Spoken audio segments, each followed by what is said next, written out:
That's going to be important because once we modify this retainer ring to actually fit on the light, you're not going to be able to see this, and you want to make sure it's seated nice.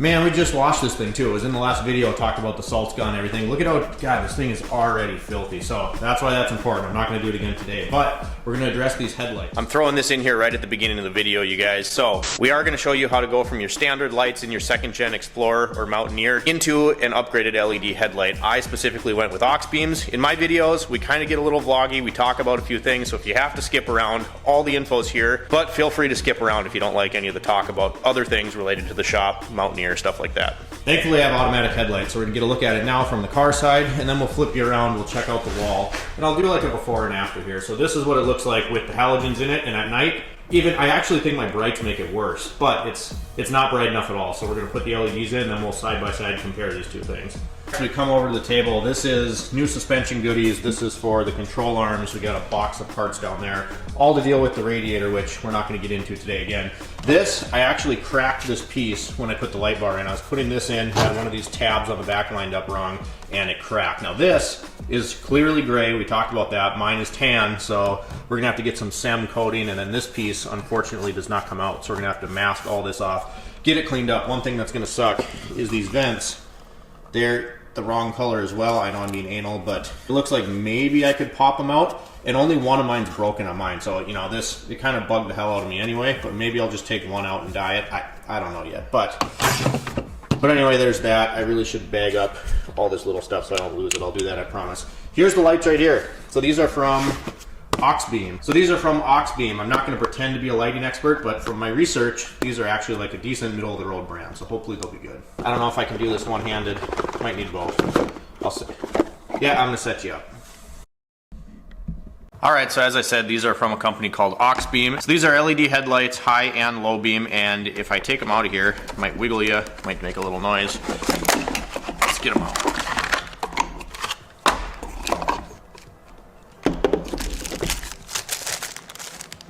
Got some zip ties, some double-sided pads, little O-rings, don't know what those are for.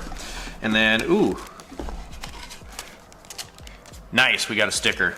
And then in here is like a little instructional pamphlet. Usually just throw these away, but don't know what that, I am wondering what that O-ring is for. Doesn't say. Awesome. So these are the lights. It comes with an external driver. Again, I'm not an expert on lighting. I picked LEDs over HID because generally speaking, they're a little more affordable, they're more reliable, they don't have to worry about touching this. HID lights, you touch them, they blow up. LEDs also seem to have more of a pure light, so you're going to get actually what it says, versus HIDs, it can vary per the amount of gas that went in. Each batch could be a little different depending on, you know, what it says on the package. So I like LEDs more than I like HIDs. A nice feature on these is they come with an external driver, okay? So you need a driver to run these versus your stock halogen bulbs, and sometimes they build them into the backside here, which really sucks. You can see this is a heat sink here, right? So this is supposed to dissipate heat from this light, because LEDs, when they're this intense, will generate a lot of light. So you have this heat sink here, there's a nice little built-in fan to also help pull heat out of this light. If this driver is built into there, the life expectancy of this bulb is going to be a lot less. These were like $65, I believe, on sale. This end right here plugs into your factory light, you know, like this. So just spliced for this driver. So we're going to get these installed, see where I can hang this thing inside the car, and then we're going to check out the light. Come over to the car. And yes, this is actually how long my automatic lights stay on. Kind of annoying, but they will shut off eventually. Pop the hood, we got our lights right here. Like I said, I got these little zip ties and double-sided tape things. We're gonna see how accessible this is. There's our first victim right here. This one on this side, kind of up behind the battery. I'll get the light and get you a better view of this, but basically, we just gotta figure out where to route everything, and then we should be good to go. All right, so first one here and of course the hood latch cable's running across this light. And then we got stuff, we got a relay here, we got wires I need to clean up eventually. For our light bar, everything else, you know, there's always something to do. See if we can get this guy untwisted here. Should twist that way. Keyword should. Oh, there we go. Push it back through, come on. Even these bulbs we don't want to touch. Got the light out and didn't seem to touch it too bad. These are dual element as well. Then we just have to pull this guy off. Oh, that's good for it. Break the tab, that's what you should do. And then once that's there, this guy should weasel right out of there like that. Then there's like this protective collar that snaps onto the housing, so we'll save that. I don't know if that's gonna fit. Man, there's not a lot of room here, especially with this hood cable. I think I'm gonna leave that connector disconnected for now. I'm gonna show you the light in there.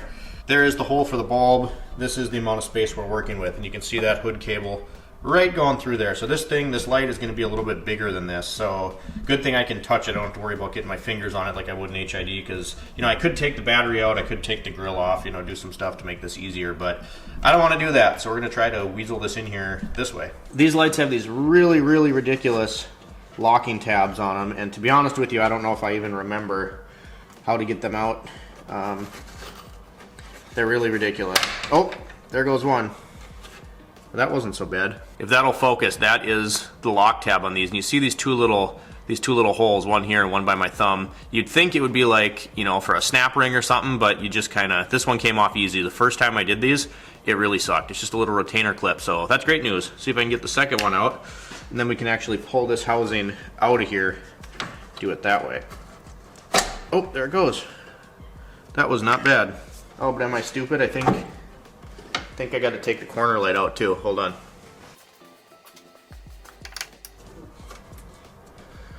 Corner light has to come out, then the other one. You know, I wish someone made a two-piece light for these, but they don't. The Explorers, you can get them. Mountaineers, headlights were different. I'm just gonna pull this. Oh, maybe I'm not. Nope, I'm gonna leave that. Just gonna hang that one. There's another tab down there. Try to show you this. I apologize, there's not a whole lot of room to work with here, but if you see, we got those two clips off. One goes down there on that stud. There's another one on this top stud. If you look below there, see that little yellow clip? So that's got little tangs on it that we have to release, and of course this piece of the grill body is in the way, so there's a bolt going through there to level your headlight, and we're gonna have to get that guy out so that we can finish taking the headlight out. Obviously I'm not gonna get the camera in there, but my idea is I can use this hose clamp pliers, which has that circular end on it, and try to release that yellow clip. Oh boy.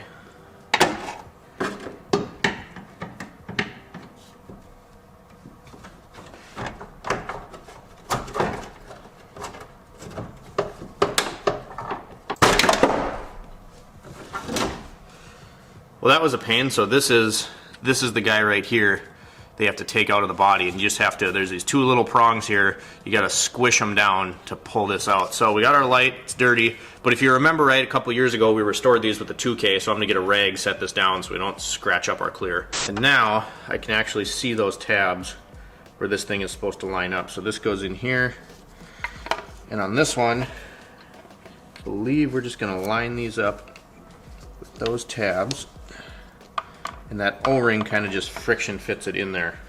So that's it. That is the light in there. And then this is the part where I said I don't know if this is gonna oh, I don't think this ring is gonna fit though. Well, the driver will fit through there. Because this ring is what locks the light to the housing.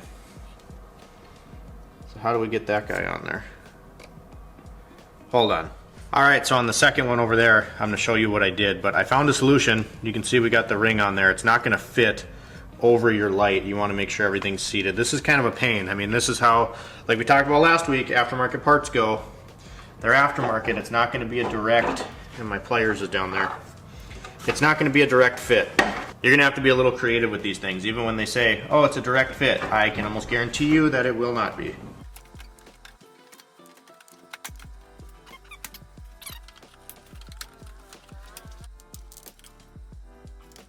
Let's see how it looks. Wow, so I don't know how this is gonna show up on the camera, but that is a lot whiter light. Yeah, you can see it. Look at the difference there. Even just from that one to that one, we'll shut the lights off and kind of see if we can see a difference between the two sides. That one has the Auxbeam, that one has our factory light. Let's shut the lights off. Gonna be hard to tell through the camera, but you can see, I don't know if you can tell actually, but that light is a lot more white. This one kind of has a yellow hint to it. From there to there, if we turn around, look at the wall, see if I can get out of the way. You can kind of even see it there. It's much more white on this side, much brighter, much brighter. That side, look at how yellow, it almost looks orange now that we have this to compare it to. So it's like, right there, white, orange and dim. White and bright, orange and dim. All right, so here goes the second side, and I'm gonna try to get you some different angles here versus just watching me struggle. But you can see this is that retainer ring. Then the back of your plug is back here, so you gotta twist this. Do it one-handed. I gotta twist it counterclockwise.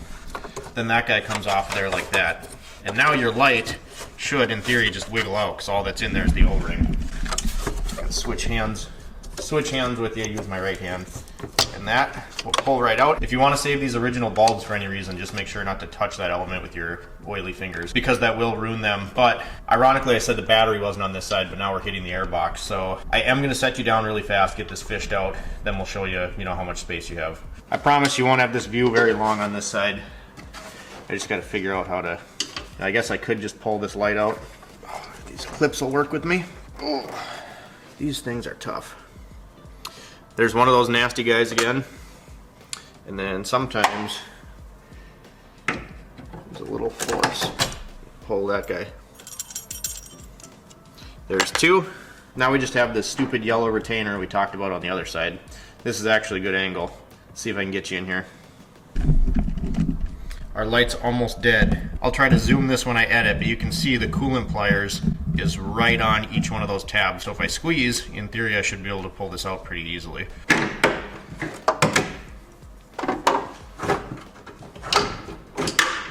So we got the light out of the housing. Now we don't have to try to shove this thing through this hole, and I can actually just disconnect it. So this ring, which we had to modify, sits on there, and that's what clamps this down to the housing, so it's not just friction fit on this. So we'll get this disconnected, and then we'll show you what we did. All right, so in a second here, we're gonna head over to the bench, but you can see we got our original light out. Just a few things to note here that are important, because like I said, anytime you're dealing with anything aftermarket, you saw the radiator last week, now we're dealing with these lights. Obviously these are different. Even though these are made for this vehicle, they probably fit 5 other Ford vehicles, and things are just, they're not the same, right? So if you look at this light,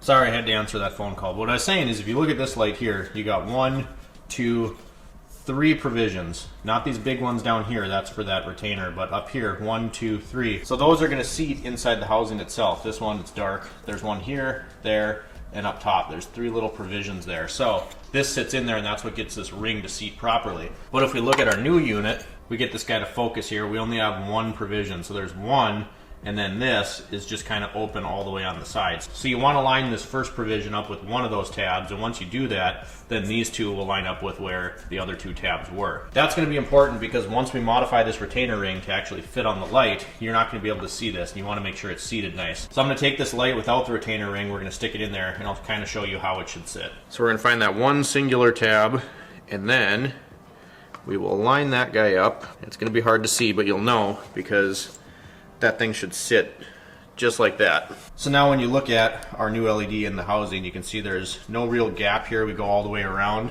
Make sure there's no gap, because if you get that off and that's not lined up, it's going to be sitting like this. It's going to be crooked, and that's going to affect how your light gets thrown out of this housing. So make sure you get that on there like that. We're going to have to take this back out. So now we got to take this retainer over to the bench and make our modifications. You can see there's 3 notches on this side. These guys are going to correspond to these little tabs, and then these fins are actually going to sit on this black flat part of the light. So that's gonna effectively like clamp this down. But this isn't gonna fit this way, and it doesn't fit up the other way. We gotta get this in here. So we're gonna take this over to the, obviously this guy's plastic, don't pinch it in there too hard. What we're gonna do, I'm gonna follow this tab down here on this bottom edge, and I'm gonna make a cut right across here as straight as possible. That's gonna miss this, and it's gonna miss those little retainer fingers for the other side of the light. Reason I'm doing this by hand is you could use a Dremel. It's gonna throw a lot more plastic, it's gonna melt it, and I wanna make a really clean cut. So you do it by hand, you go slow, you're gonna get the cleanest cut that you can. You wanna put a little pressure on it, especially at first, because this is gonna wanna hop around.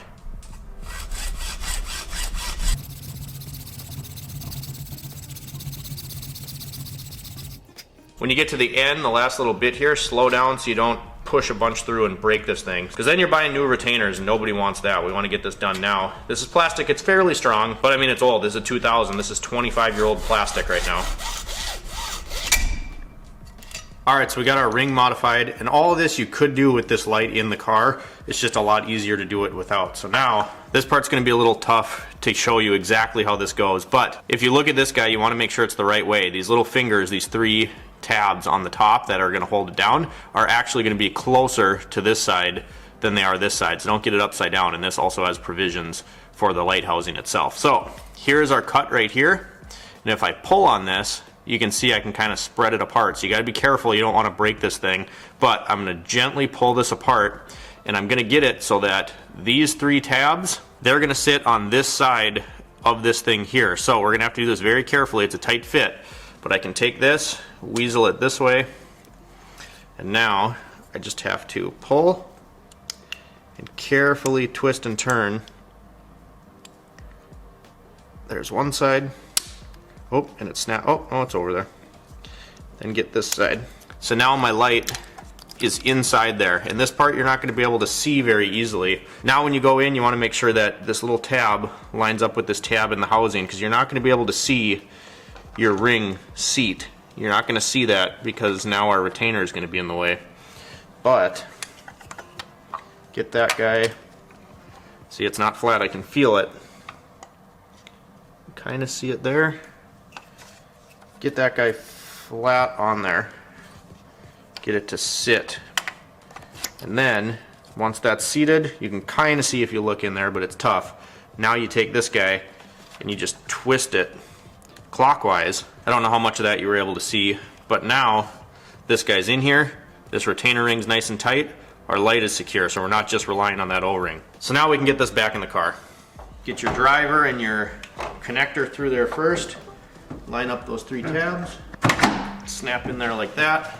Now we're going to put these guys back in. Good time for the light today. Again, these guys kind of suck, but just put a little pressure on your housing from this side, push in a little. You should be able to push that down, one up here, and then get your corner light back in. Corner light's just 1 alignment tab and then 1 little Phillips head screw. I gotta grab the other light quick. Backup light. Alright, so there's the finished product. You can see that cut we made to the retainer ring, and it is tight. You know, I wiggled it and showed you it's not loose. I wouldn't leave it that way if it didn't work, so this will work for you. Then you can see our driver and our connector down there, and I did break half of that connector off, but it did snap into place. I tugged on it. Gave her the old tug test, it's fine. So you could take those zip ties, that little double-sided tape, and you know, tape the driver up in here or something.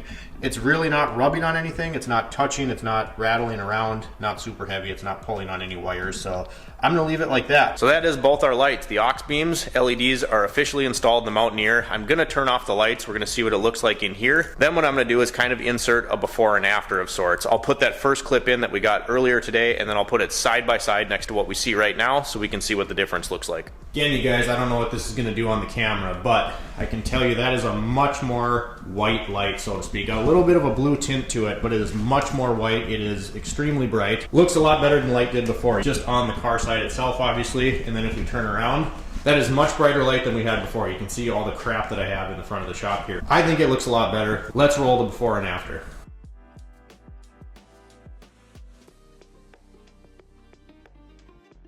One more thing we got to do is test out the brights. So this is what they look like right now. We're going to flip the brights on. Ooh, might have to adjust it. Looks a little high, but that is with the brights turned on in the vehicle. Alright you guys, so that is the Auxbeams installed in the Mountaineer, and what I'm going to do is right here in this section of the video, I actually took a picture like a week ago, and tonight when I go home, I'm going to take a picture on the exact same road, in the dark, exact same spot, and we're going to see what the difference is when we're driving. So it'll actually show you. I'll put it in right here somewhere as we're talking, and you're going to be able to see what it looks like actually out on the roadway. Ease of install, you guys, really not too bad. When you're filming a video like this, things seem to take 10 times as long because they do. You got to set up the camera. I kind of want to show you what I'm doing. Then you got to kind of plan your steps so that you can explain it. But as we've said before, aftermarket parts, this for me though, as a technician, as an auto mechanic, this is kind of the fun part because it's not just, you know, a standard diagnosis and replace a part or fix a wire. It is, okay, how can I be creative here? How am I going to make this work? So don't get discouraged. Like we talked about with this, with the radiator, you have aftermarket parts, they're going to fit your vehicle, but you might have to do a few things to actually make it fit your vehicle. If you guys enjoyed today's video, drop me a comment down below, like and subscribe if you've not already, and as always, we'll see you next time.